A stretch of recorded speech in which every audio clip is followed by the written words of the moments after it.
Fala, gente boa de Deus, paz e saúde a todos vocês. E vamos à nossa 10ª aula. E nessa aula eu quero falar sobre a Bíblia. Então eu vou soltar um vídeo antigo, vocês vão assistir. E como entendemos a Bíblia em uma comunidade orgânica. Pelo menos na nossa comunidade tem sido assim. Então preste atenção nesse vídeo, deixe os seus comentários. Não se esqueça de se inscrever neste canal, ok? E vamos em frente no nosso curso Igreja Orgânica. Vamos assistir. 1 João, capítulo 5. Primeira epístola de João, capítulo 5, versículo de número 20. Vamos abordar esse tema muito importante e discorrer aqui rapidinho alguns textos das Escrituras que provam que Jesus deve ser o assunto das Escrituras, tá? Vou ver se Davi. Sabemos também que o Filho de Deus veio e nos deu entendimento, para que conheçamos aquele que é o verdadeiro. E nós estamos naquele que é o verdadeiro, em seu Filho Jesus Cristo. Este é o verdadeiro Deus e a vida eterna. Amém? Irmãos, eu tenho falado aqui nos cultos, nas reuniões anteriores, a respeito de alguns perigos. Então eu falei sobre o perigo de extrair mensagens fora do seu contexto, ler a Bíblia fora do seu contexto. Você pode cair num grande problema de ordem interpretativa. E hoje eu quero falar sobre o perigo de uma pregação que não é cristocêntrica. Toda pregação, todo ensino precisa ser cristocêntrico, tá? E o que é isso? É que tem Jesus como assunto, e tem Jesus como padrão, tá? A coluna central da mensagem deve ser Jesus, porque a coluna central das Escrituras é Jesus, tá? Então, quando você lê a Bíblia, que é um livro que o protestante, quero dizer aqui isso porque nós que temos uma Bíblia protestante, temos 7 livros a menos que a Bíblia dos católicos, tá? E outra hora eu explico o porquê que é assim, mas na nossa Bíblia nós temos aí 66 livros, tá? E uma quantidade enorme de capítulos, versículos, tá? 1189 capítulos ao todo. E para pessoas que começam a ler a Bíblia, inclusive ontem eu estive fazendo uma visita ali em Coroados, e eu gostei, que há algum tempo atrás eu aconselhei alguns jovens a partirem da leitura bíblica de Mateus, do Novo Testamento, porque já fala de Jesus e é mais fácil você entender Cristo e depois partir para uma leitura total, Gênesis a Apocalipse. E eu quero dizer que isso é muito bom, porque alguns jovens captaram essa mensagem ontem, nessa visita.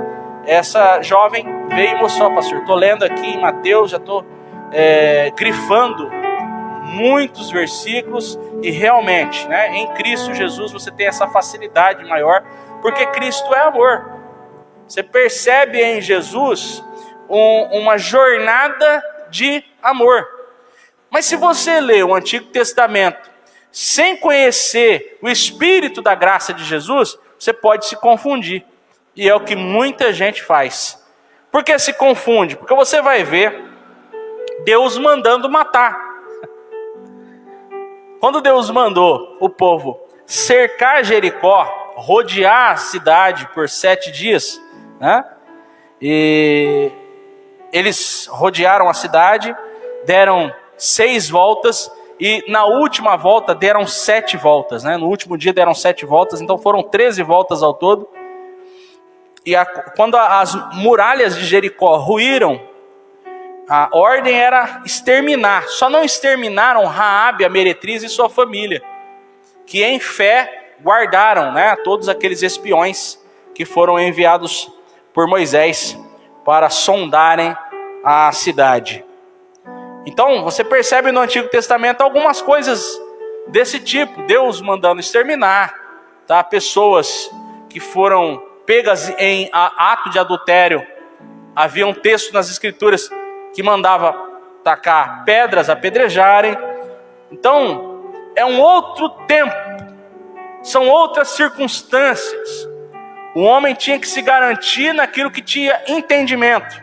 Os profetas trouxeram uma perspectiva de entendimento relacionado a guerras, relacionados àquilo que tinha a ver com o que ele fazia, ele se garantia. Então, o homem, ele tratava a Deus e Deus tratava o homem baseado naquilo que tinha entendimento. Tá? Então, o homem que tentava se garantir, isso não deu certo. Não funcionou. O homem se garantir não deu certo. E isso serviu, a palavra de Deus nos ensina que isso serviu como um tempo de ensino, como um tempo mestre, como um tempo professor. Paulo disse isso. Olha, a lei serviu como tutor, como aio, tá? Uma espécie de babá, de professor. A lei serviu de aio. Tudo aquilo que aconteceu, Deus não estava sendo mal. Deus estava ensinando que o homem não pode se garantir. Em tudo aquilo que houve, Deus não estava sendo maldoso. Deus estava sendo amor, como sempre foi. Difícil de entender, porque nós observamos na perspectiva do agora, mas nós não sabemos a misericórdia de Deus para o além-túmulo, para o além-vida. Então, quando você vai para as Escrituras, o perigo é você lê-la sem ter Jesus como padrão, sem ter Jesus como referência, sem ter Jesus como um norte. Todas as vezes que você ler uma palavra, ouvir uma pregação, assistir um filme, ouvir uma canção que fale de Jesus, muito cuidado e perceba se Jesus de fato está sendo glorificado. E por que eu digo isso? Porque infelizmente nós temos hoje uma série de ideias que fogem do conceito graça de Jesus, que fogem do conceito Jesus é o Senhor, tá? Então, o texto que nós lemos aqui, está escrito que Ele é o verdadeiro Deus e a vida eterna. A gente não pode ter dúvida disso. A gente precisa se contentar com as palavras de Jesus, com o Espírito dessa graça e entender que Ele é suficiente e que nós não precisamos de complementos. Existem muitos complementos, os religiosos criaram bastante. E acreditem, às vezes esses complementos são baseados na Bíblia, não em Jesus, na Bíblia. É possível a pessoa extrair da Bíblia uma ideia que não tenha a ver com Jesus. A Bíblia pode se tornar, na mão de pessoas maldosas, um instrumento de engano. Não porque ela não seja um livro inspirado, mas porque os seus explicadores com intenções ruins podem enganar pessoas. Então você pega ali, como eu já vi tantas vezes, já mencionei aqui, o episódio em que Naamã mergulhou 7 vezes no Jordão para ser curado de uma lepra. Todos vocês conhecem a história. Aí pegaram esse episódio e muitas denominações fazem campanhas baseadas nesses 7 dias. Alguns chegam ao cúmulo de colocar uma piscina no púlpito para as pessoas não mergulharem, mas jogarem as suas peças de roupa dentro da piscina que fica em cima do púlpito para fazer alusão aos 7 mergulhos de Naamã. Outros se apegam ao próprio texto onde rodearam Jericó 7 dias e fazem 7 dias de alguma campanha ou alguma novena. Ou rodeiam a cidade 7 vezes, como eu já vi tantas vezes acontecer. Eu já vi muita coisa fora e pessoas tirando das Escrituras. Se você nasceu aí nos anos 80, você deve ter 80 até 89, e você participou da igreja nos anos 90, e se lembra de alguma coisa, você sabe do que eu estou falando. Eles usavam a Bíblia e implantavam os mais diversos movimentos. teve a época da unção da lagartixa, que consistia na pessoa ficar grudada, colada na parede, dizendo que não conseguia sair. Foi apelidado de unção da lagartixa porque a pessoa ficava colada igual uma lagartixa lá mesmo. Teve o tempo da unção do cai-cai. A pessoa tinha que cair no chão, então ficava alguém lá com as mãos estendidas e alguns já iam propriamente para caírem. Tinham que cair, depois voltavam, dizendo que tinham ido ao céu, outros tinham ido ao inferno. Teve o período da unção do riso, que a pessoa ficava rolando no chão, dando risada e dizia que não conseguia parar de sorrir. Teve o período do dente de ouro, em que as pessoas, após um culto terminar, ficavam umas olhando para dentro da boca das outras para ver se qualquer pessoa tinha recebido um dente de ouro ou de prata. O problema é que muitas pessoas tinham um dente um pouco amarelo e diziam que aquilo era ouro e não era. Os irmãos dão risada, mas quem é dessa época viveu toda essa cena. E eles pegavam o texto das Escrituras e os movimentos estavam fora de Cristo. Jesus não é assim. E mais recente agora teve o período da unção dos animais, em que as pessoas começavam a agir como animais no culto. Uma pessoa saía batendo as asas igual uma borboleta, o outro saía urrando igual um lobo, aí tinha alguém que ficava rugindo igual um leão. Nos Estados Unidos ficou pior. O pastor David Wilkerson menciona em uma das pregações que ele recebeu vídeos de um culto nos Estados Unidos em que as pessoas começavam a agir igual cachorros e as esposas desses senhores puxavam eles pelas gravatas, senão eles avançavam no povo.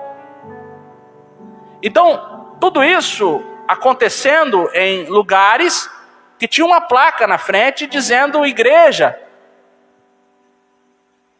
e extraindo textos, mencionando versículos das Escrituras.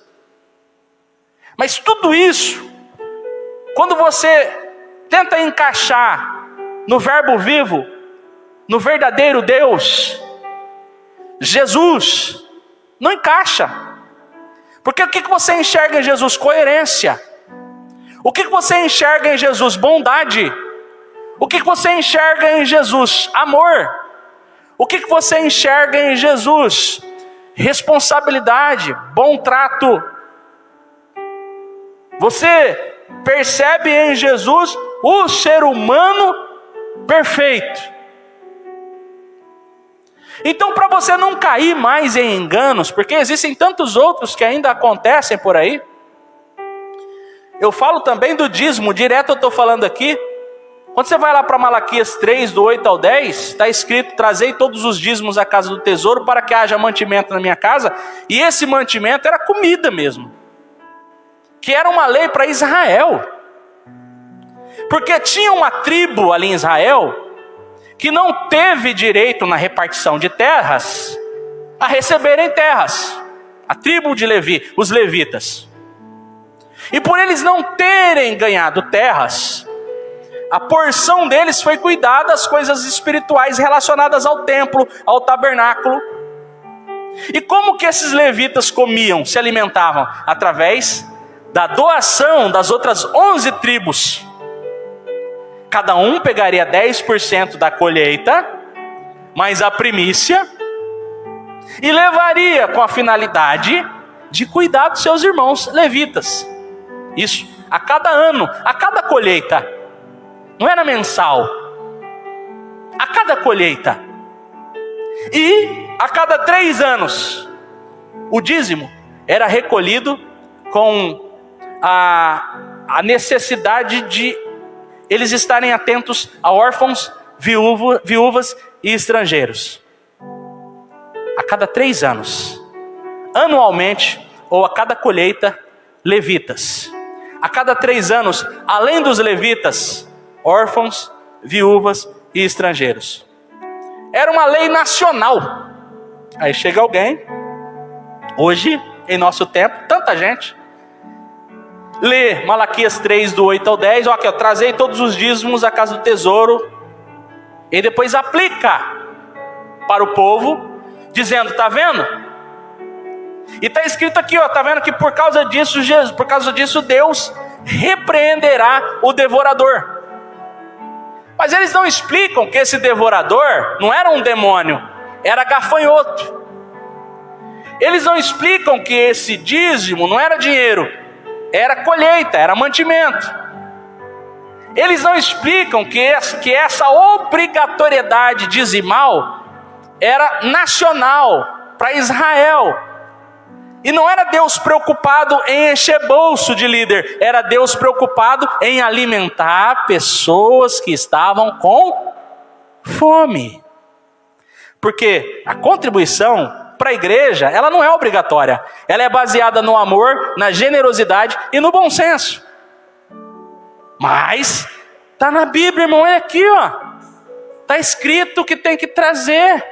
E por causa disso Deus repreende o devorador. Aí tem gente que fica com a cabeça cheia e pensando que o dia que fura um pneu, ai meu Deus, acho que foi no ano de 99 que eu não dei o dízimo. Tá vendo? Deus me cobrou. Vai lá, hora que chega no mercado para fazer compra, vê o arroz a R$29. Ô Jesus, tá vendo? Até as coisas estão subindo porque eu falhei no dízimo.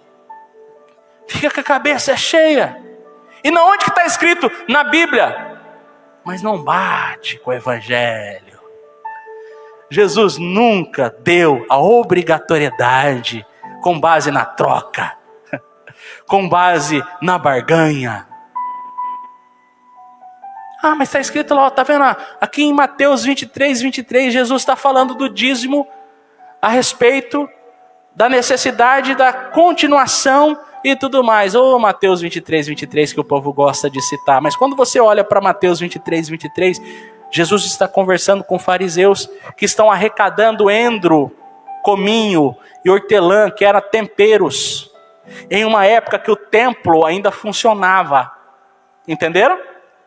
Então ali Jesus está falando para eles, continuem levando esses temperos, mas não se esqueçam do principal, que é o juízo, a misericórdia e a fé. Isso porque o templo funcionou até o ano 70 depois de Cristo. Certo? Cuidado com esse negócio do tá na Bíblia, irmãos. Tá na Bíblia, mas você precisa conhecer o destinatário. Tá na Bíblia, mas você precisa conhecer os textos e contextos. Está na Bíblia, mas você precisa saber se bate com o Espírito da graça. Está na Bíblia, mas você precisa entender que Jesus é o assunto, Jesus é o centro, Jesus deve ser o foco, Jesus deve ser o objetivo. Está na Bíblia, mas bate com Cristo. É compatível com Jesus? Porque se não for compatível com Jesus, pode estar na Bíblia, mas não precisa ser aplicado. É tanta confusão, irmãos. É tanta confusão. Aí depois tem os aplicativos. Os aplicativos são soluções que os apóstolos tiveram para urgências locais. Para urgências locais. O que são urgências locais? Coisas que ele tratou de problemas locais. O apóstolo Paulo principalmente.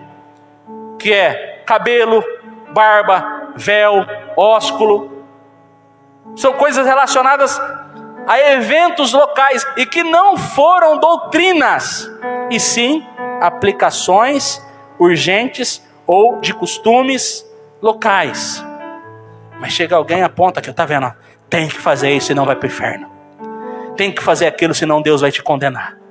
E ficam muitas vezes regrando pessoas no que devem vestir, no que devem não vestir, no comprimento que deve ter o cabelo, se deve ou não deve ter barba, se pode ou não pode orar de determinada forma, porque está na Bíblia. Acontece que nem tudo que está na Bíblia é para a igreja de Jesus, porque o que é para a igreja de Jesus é compatível com o verdadeiro Deus e a vida eterna. Não vai por cartilha, por livrinho religioso. Não vai, pelo amor de Deus. Não vai por aquele pelo que aquele missionário fala ou falou. Não vai pelo que aquele grande homem, tá, aplaudido por todos, fala. Tem tanta gente, irmão, que não pensa por si mesmo. Bastou alguém com um livro, com a Bíblia na mão, falando em nome de Deus, e as pessoas vão seguindo. Não. Conheçam Jesus. Se familiarizem com Cristo, que vocês nunca mais serão enganados. Amém, povo de Deus? É isso, tá? Então, não vai pela emoção, não vai pelo que aquele grande missionário, aquela grande missionária falou. Ah, mas a hora que ele falou, arrepiei tudo. Você está num ambiente em que há uma atmosfera criada para aquilo. É a mesma coisa que você está assistindo um jogo de futebol, uma novela, um filme, você pode se emocionar, você pode se arrepiar. As pessoas precisam entender isso. São fenômenos comuns, porque somos humanos, somos orgânicos. Nunca tome uma decisão baseada na sua emoção, mas sim em Jesus. Amém, povo de Deus? É isso que temos para comentar hoje. Fica de pé para a gente encerrar. Jesus Cristo é o verdadeiro Deus e a vida eterna. Oh, aleluia! Mais uma vez eu quero agradecer a presença de todos. Hoje nós temos mais de 10 pessoas no culto. Aleluia, hein? Que coisa boa. Senhor nosso Deus, nós te louvamos. Bendizemos o teu nome, Senhor Jesus, pela tua grandeza e pela tua misericórdia, pela tua compaixão e pelo teu amor. Nós te agradecemos porque o Senhor tem nos ajudado e que esse entendimento da palavra possa cada dia mais fortalecer a nossa fé, a nossa vida, o nosso ser, que aprendamos de verdade a colocar Jesus, meu Deus, no centro das nossas escolhas, aprendendo sempre com Ele e não se deixando levar, Senhor, por emoções, por homens ou por mulheres, por cartilhas religiosas. Abre o nosso entendimento, Pai. Tem tanta coisa para a gente ensinar, tanta coisa para a gente aprender e tanta coisa para aprendermos juntos. Nós te louvamos, meu Deus, por tudo, em nome de Jesus. Amém. A graça do Senhor Jesus Cristo, o amor de Deus, a comunhão do Espírito Santo seja com todos. E o povo de Deus diz: amém, Jesus. Pode aplaudir. Deus abençoe. E domingo estaremos aqui às 19h30.